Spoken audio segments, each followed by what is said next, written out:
This is Make Planning Make Sense. I'm Aaron Zimmerman, and I'm a director at Centro. Our guest this week is John Summers at the University of Westminster. Planning is in the midst of a talent and resourcing deficit, and John gives his first-hand account of why this is happening, why it matters, and why apprenticeship programs are good value for the sector and the economy. Please be sure to give the podcast a follow on your preferred platform, recommend a favorite episode or two within your network, and continue the conversation on our media channels, MPMS Podcast, on Instagram, X, and Blue Sky. Here is our conversation with John Summers. John Summers, thank you so much for joining us today. Thanks very much for having me. John, you are a senior lecturer in planning in the historic environment and course leader of the Masters in Urban and Regional Planning RTPI Professional Apprenticeship Program. That's right. Big business card. At the University of Westminster, yes. That's right, yep. And you're also a planning and built heritage practitioner. I am indeed. I've been doing it for about 20 years before I started at the university, so yeah. Including some work as an inspector.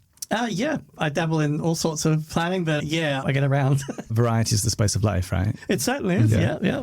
We're really excited to talk to you today because one of the themes that has really emerged through our own professional practice and through speaking to other practitioners on the podcast is the depth of institutional memory and experience that presents a challenge for local authorities in particular. As a course leader in the RTPI Apprenticeship, we get together with all the other courses and the RTPI. Personally, it was a really big blow in terms of, the recent government move to just cut apprenticeship funding for those over 22 years of age. When I look at my planners who I'm training at university, my oldest apprentice is, 55 years old?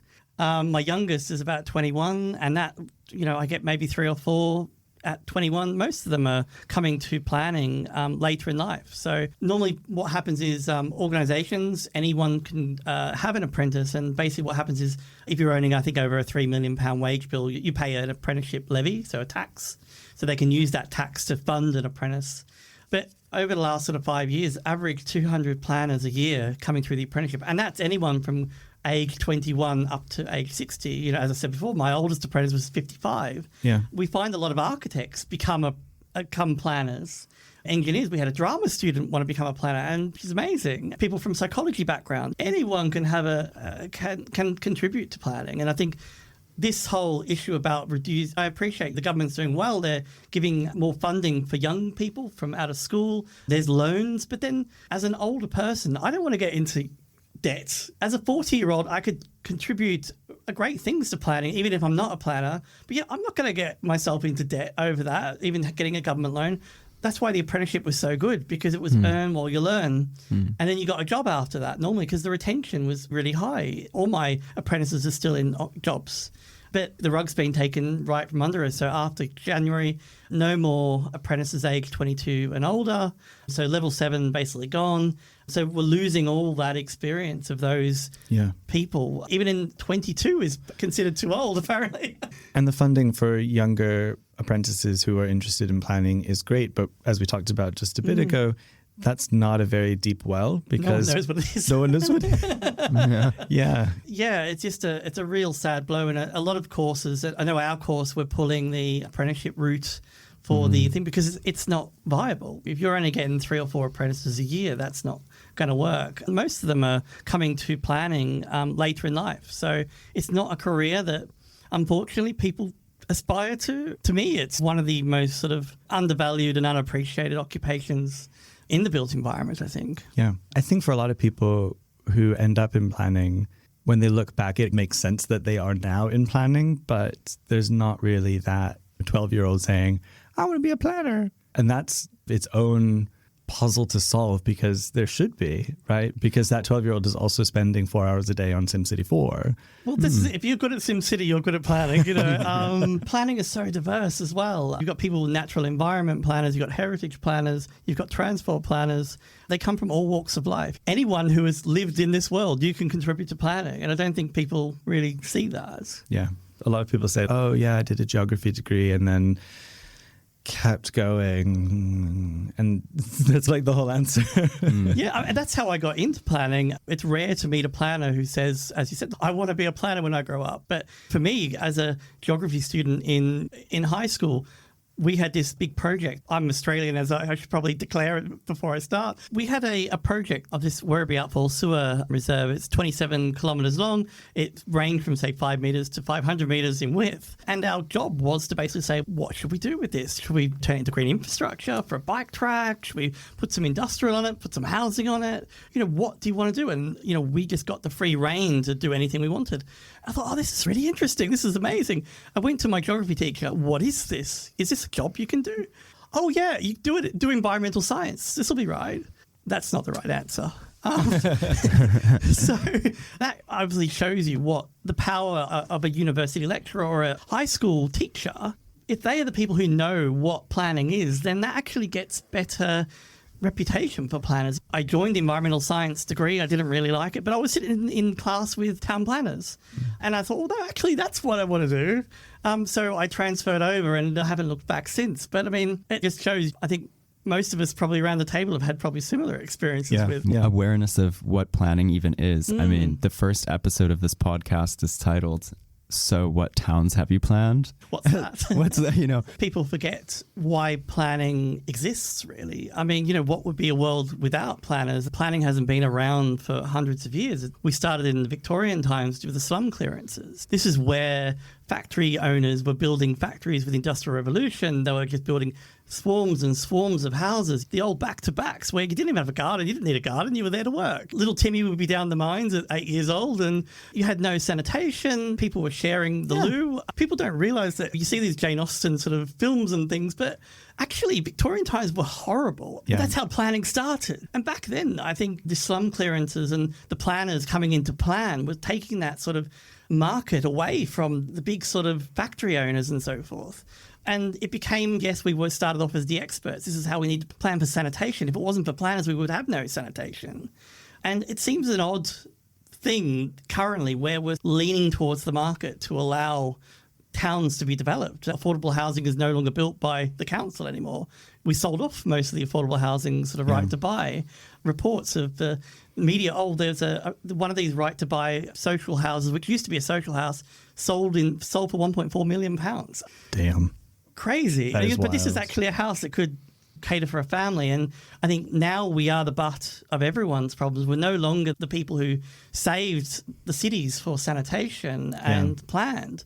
We are now the bureaucrats, the red tape. We are the people who are stopping development. We are the people who get in the way of development. And anytime you see a planner in the media, it's bureaucrats, red tape, slow.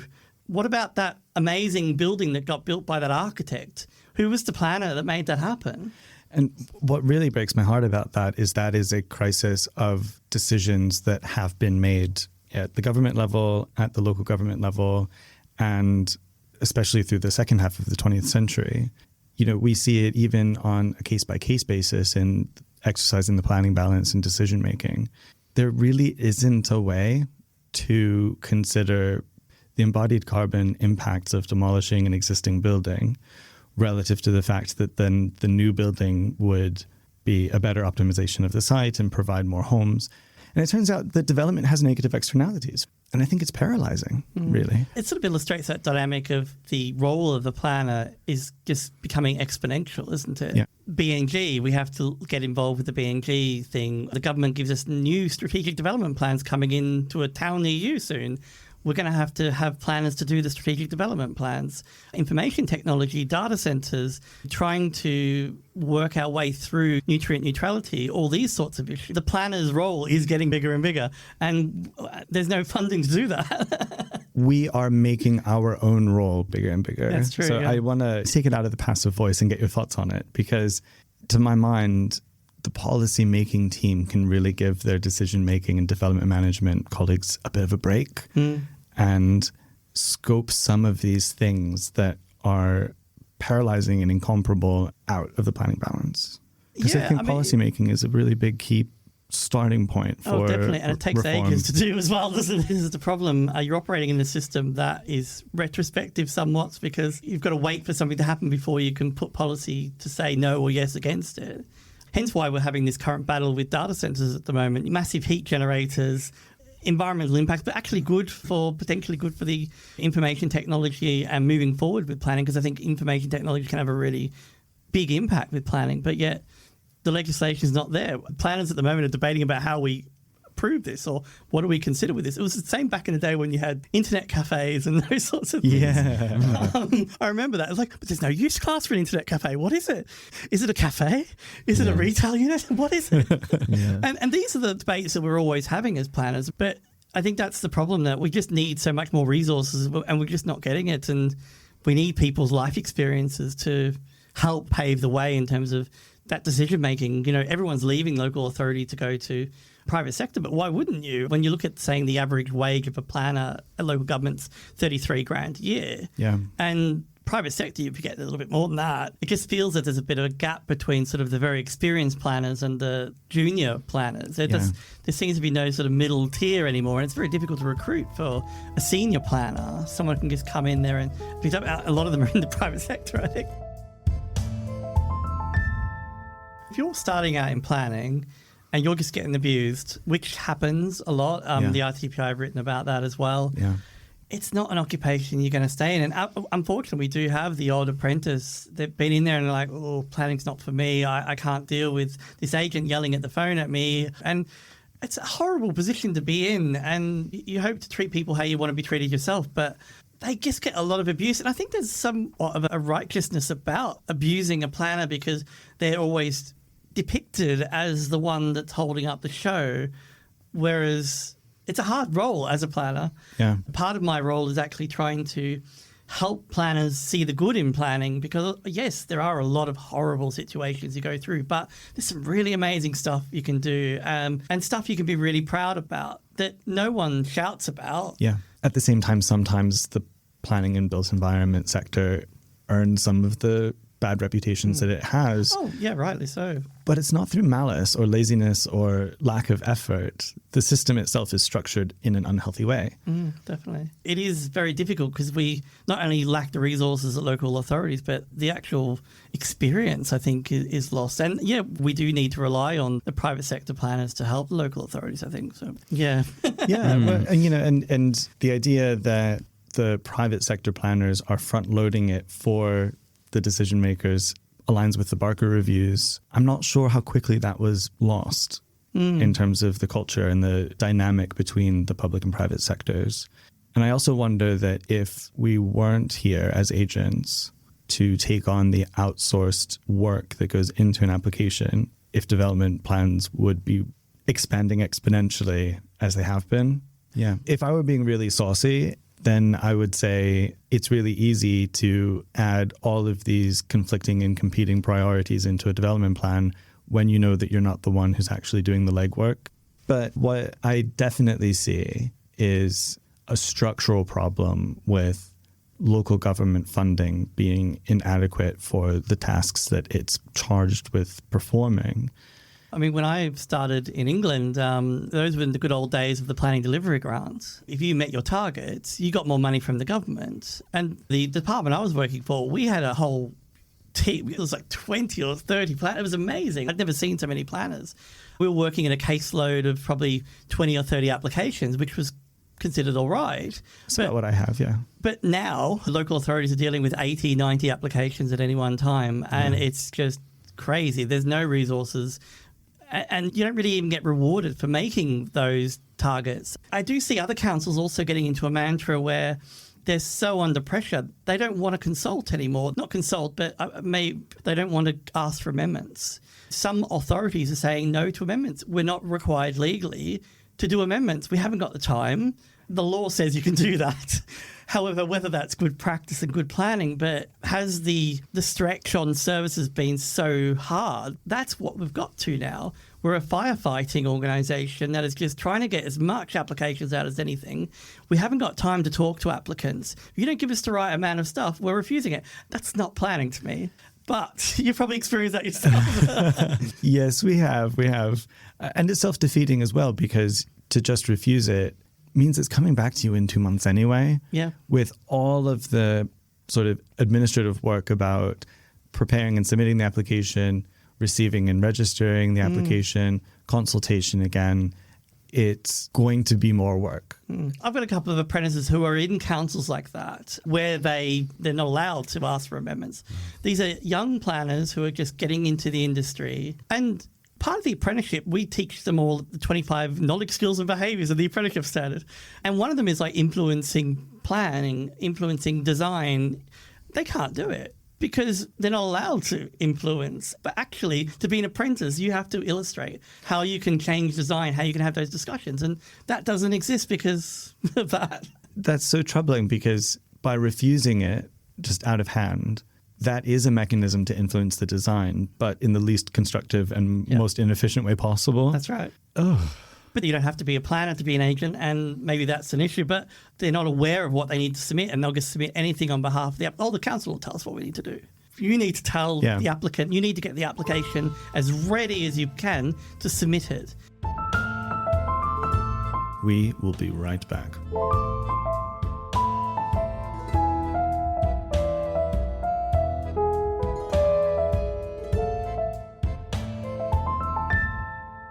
It goes back to capacity in the public sector, in local authorities. But then does it get back to the whole issue of public interest and this whole concept? Yes, you can't make a decision without harming anyone. And I think that's one of the problems that planning has, is that when you ever get a member of the public comes to a public consultation, they look at this big map of the district, they want to see where they live. They want to see what's happening around them. But what about the greater good? Yeah. Yes, I appreciate you like seeing the little cows and lambs frolic around the fields around your house, but what is the public interest here? Could we use that land for housing? And is that the best spot for housing? But people are only thinking, but what about my property value?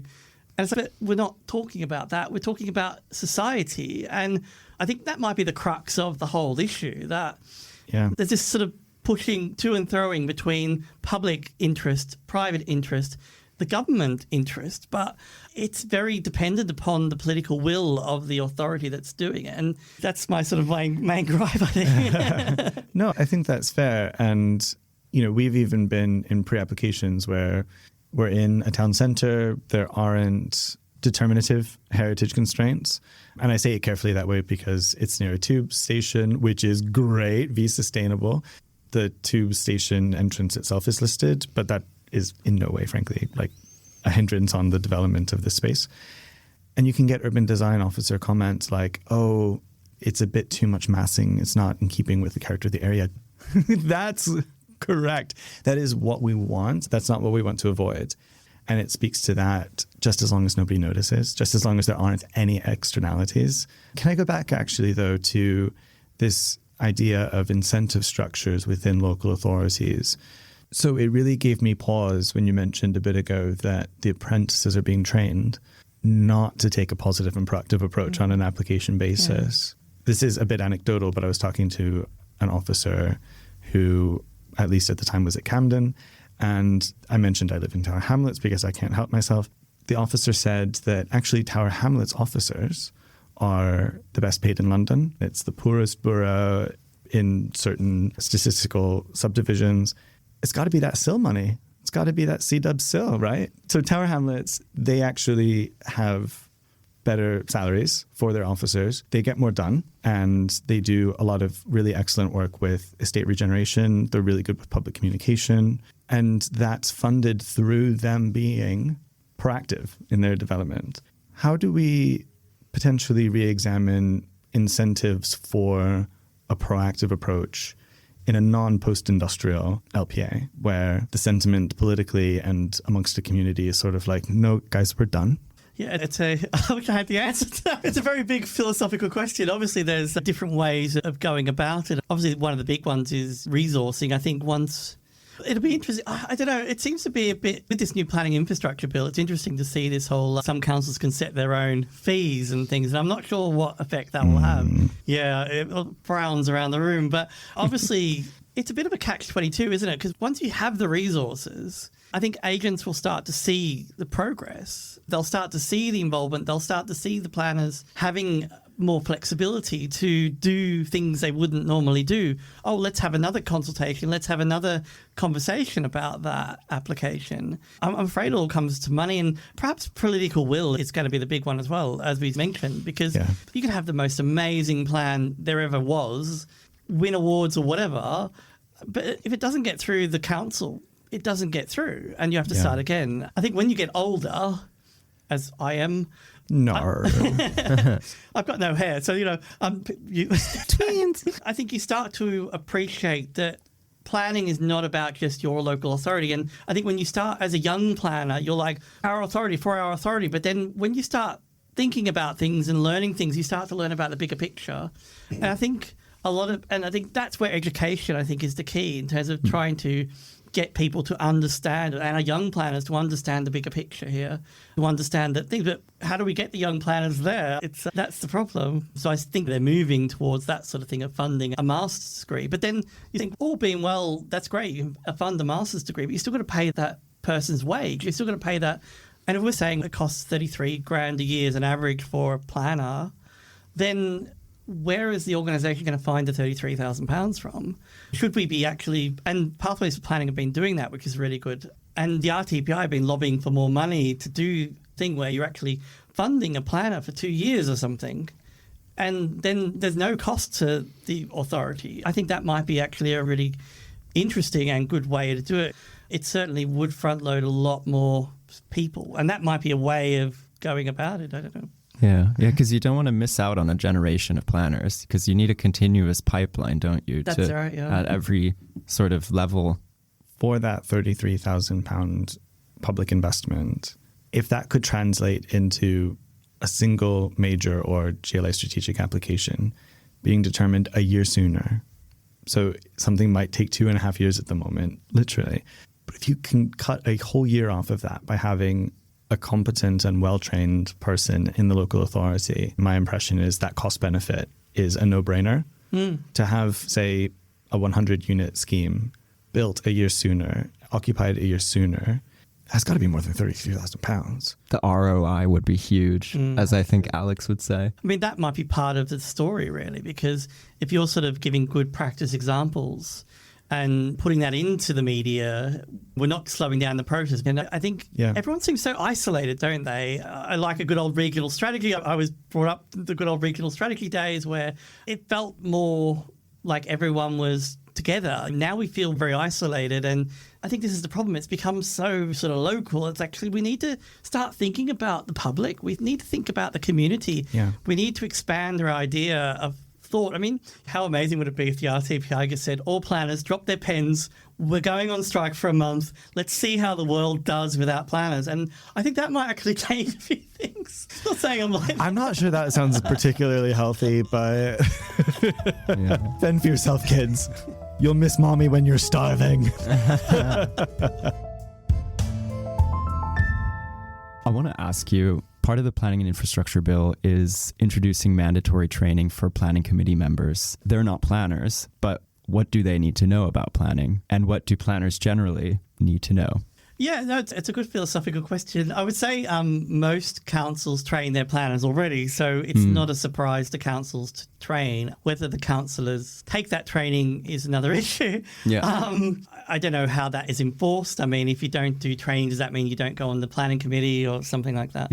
But it's about that public interest, really. It's getting away from the what do I think. And I suppose it's an issue because at council level, you get even smaller because you get into like wards, don't you? Then the councillors representing their ward rather than the district, or then the regions don't tell us what to do in our district. It's that mentality that needs to change. It's about what planning is, the public interest and the common good, I think, are maybe they should do a lecture. One of my good colleagues at university does a great lecture on what is it to be a planner. We are a jack of all trades, because you sit in the middle there. You've got all these people wanting all their needs, and you're trying to decide what the public interest is. And if anything, I would be teaching councillors on what is the public interest? What does that mean? It's not just about where you live. It's about how we function as a society. It's always interesting to my mind to look at the examples where the existing statutory framework has really wildly different outcomes in different authorities. Yeah, definitely. Yeah. Yeah, I mean, I've worked in a number of authorities over the years, and there's none that are alike. They're all quite different. And I don't know if one structure works best for every council. And we've got so many different types of councils: National Parks Authority councils, county councils, unitary councils, London council. It's just so different. And maybe that's why. Maybe we're too fragmented. I come from a place, having learnt as a planner in Australia, a Victoria planning system. That's all zoning based. So it was quite interesting because it actually gave more certainty, because someone come up to the counter and they said, oh, can I do this development? You can say, that's prohibited. Don't even bother coming here. We're not even going to entertain this application. Yeah, prohibited development, permit required, permit not required. It was very black and white what needed the permit. Where here in England, it's like, can I do this? It depends. What day of the week am I going to get the application on? How many objections am I going to get? It's and I think that's problematic with the system because it's too grey, perhaps. And I know some of the councils do talk about being zoning, and I do zoning because I come from that sort of atmosphere. And it was interesting because we had the Victoria planning provisions, and all these sort of policies were already dictated for you. All you did as a local authority was do your own little policies that affected your local community. And I see that working here when you look at it. Like, everyone's got the same heritage policy. Why does every local planner have a heritage policy? If you had a really good national policy of heritage, you don't need a local policy. And local plans would go from, 200 pages to probably 50 pages. I think. Yeah. And that's what the NDMPs are meant to do, right? Yeah, that's it. Because that'll be interesting. Authorities all say, well, the reason we have a redundant heritage policy is because the MPPF isn't a statutory document and we need to use our own heritage policy, which is basically just the same wording, sometimes with frustrating little tweaks, but basically just the same wording, because they need it to be in a statutory document. So hopefully the NDMPs are going to help. I'm looking forward to those. Yeah. Hopefully it'll be interesting. The Victoria, Australia example is really interesting, and it reminded me actually of this sort of textbook example of why the houses in Amsterdam are narrow and tall. And it's because the rules of that taxation system produced a built environment that responded to that. And I think that when we can be more proactive and less reactive, we can really understand the power that we have to shape typology, to shape massing, to shape townscapes through things that can still allow for discretion and flexibility. I was going to say that the Amsterdam issue is really interesting, actually, because we take our students to Amsterdam on the international field trip. We're going on an international field trip next week. Actually, we're off to Brussels and Ghent. But Swish. Yeah, it's brilliant. And the students get so much out of it. And Amsterdam's really interesting because there's a couple of main streets where it's all self-built housing, really tall, skinny housing, all terraced. Never in my life seen a self-built terrace before this. And it's absolutely phenomenal. It blows my mind because I do not see how a self-built terrace would work in England, because everyone would be wanting to build their houses. And then you've got the Party Wall Act. That's it. Yeah. But this is brilliant. Like, they've all built and really interesting individual designs.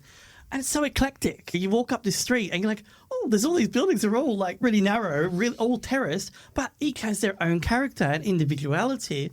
And I don't know what they do there, but that would take years to get done in England. Yeah. I just don't, and it's just amazing. I think there's and obviously Amsterdam have got their issues with reclaimed land and the sort of issues around resilience, because in 50 years' time, who knows, they're going to be underneath water or whatnot. But as planners, it's so diverse, isn't it? Yeah, and Marco Tomasi was talking about this a few episodes ago, where you can have parameters, which is a better word than putting a floor on it, but you can have parameters, and within that, there can be creativity, and that creativity isn't stifled, yet in effect, the parameters are sufficient to then create a typology, a consistency, where there's a lot of townscape interest in the variations on a theme, kind of. It's within a certain kind of envelope.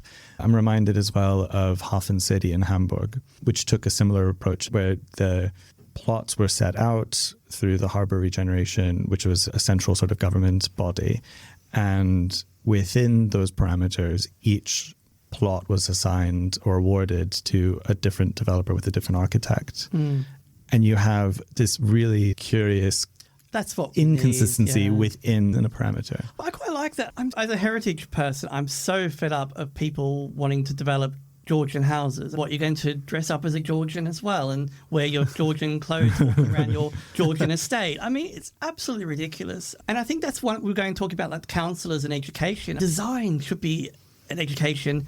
What does a 21st century house look like? When I see an urban extension and I see mock Georgian, quasi-Georgian houses just all dotted around, it doesn't fill me with pride or anything. I'm thinking, this is ridiculous. But then, I don't know, the developers say, but people like living in Georgian houses. And it's like, they've never experienced a 21st century house. What about get the good old passive house out? Get the triple glazing out. Give me something I've never seen before. Yeah. That never happens. When we're looking ahead to the future of planning, what do you see as the potential role that technology can play? Obviously, there's some unscrupulous uses of AI, but AI can be really powerful. I run a module called Making and Managing Places. And next semester, we are bringing in a guest who is starting up her business in AI and planning. We've got her coming in for 2 weeks to teach the students about this whole issue about technology and the impact that technology is going to have on planning. Yeah. Yes, it might be able to help you with validation, these sorts of things, but I just don't like it being called AI. It's not intelligent at all. It's stupid. Damn. It will get better, but at the moment, it's really stupid. We've got a lady called Camilla Sigurd Anderson, and she's a double barrel sort of, no, she's amazing in terms of she's looking at actual AI and introduction into planning. She helped with one of my students did a dissertation on the role of AI in planning. Camilla helped supervise that student and is, I think, has a startup business trying to get into there. So a bit of a shout out for Camilla. I love that. When you said search engine a few minutes ago as well, it reminded me how much I yearn for the public authority databases to be searchable by document content, because the documents themselves are no longer scanned in, they're searchable PDFs. And you mentioned speeding up things like validation processes. And then you get to the actual spatial complexity as this wonderfully intricate profession that connects on all sorts of quality of life indicators. I just don't think AI is there yet. If you go to a London council, they've normally got an amazing interactive map system and all this sort of thing. You go to a council in the depths of England, they might be still using the paper, the PDF. They're zooming in on the PDF. Oh, yeah, that's the thing. This is the problem, that it's not equal. Yeah. Some councils are better than others. I do a lot of historic buildings with archives. The London archives, unbelievable, phenomenal. The archives people are so lovely. If you've never gone into the local archives, have a look. Do some. Ooh, shout out. I want to check this place out. Yeah, and they're so lovely, and they've got everything online for you. You go somewhere outside of London and you're not dealing with any archives. It's just, the archives are go back to your microfiche and your little cards, and there's no funding there. Yeah. England isn't equal, and I think that's same with planning. And it's troubling. It's really bizarre. Not even all local authorities in London have a map search. Google can search PDFs and provide PDFs content in search results. And so it really might just be a matter of going to Google and saying, hey, can you create an interface with these databases? And they'll probably be like, I don't think it would be hard. Yeah, and I want to give a shout out to Open Digital Planning, which is actually supported by MHCLG, who I believe is actually working with Google as well to explore various uses of AI and digital tools in planning. Yeah, I think AI has such potential. It's just a problem. It gets problematic when you're asking AI to give an opinion on something, or you're asking AI to do something. AI doesn't do critical thought. Before we look to AI for the solutions to the quagmire in which we sit, we can also reflect on the fact that the quagmire in which we sit is of human creation and doesn't need to be this way and can be addressed and reformed and simplified and designed to operate in a healthier way. And then also go to AI rather than just hoping that AI is going to fix the problem that we've created for ourselves. Yeah. Unfortunately, it makes, I don't know, are we becoming dumber? That's the problem, because if we're not going, and if we're not thinking properly, we're not checking our sources, we're just believing what's out there. As a society, does that make us more or less ability to think that AI is going to do it all for us?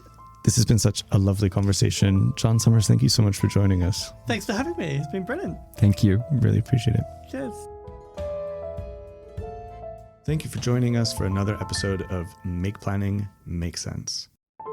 Please do give the show a follow, and please share the show to keep the conversation going and the community growing.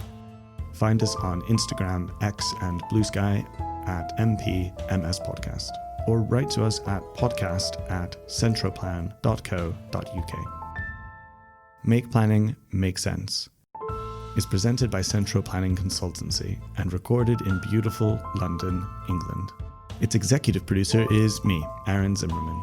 Additional production by my colleague and co-host, Alex Roth. Marketing and promotion by our colleague, Reese Raymond. Graphic design by our colleague, Mariam Malaxi. Music by Joseph McDade. From all of us here at Centro, thanks again for listening.